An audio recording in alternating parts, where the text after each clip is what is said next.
এখনই পড়বে গাতের ভিতরে কি পরিমাণ কাদার ভিতরে কিন্তু মেশিন টেনে নেওয়া হচ্ছে, অর্থাৎ প্রচুর পরিমাণ কিন্তু কাদা।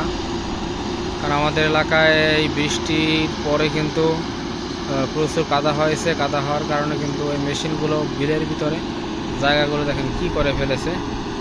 কিছু করার নেই, কারণ কৃষকের ধান তো কেটে উঠাতেই হবে এমন একটা পরিস্থিতির মুখে।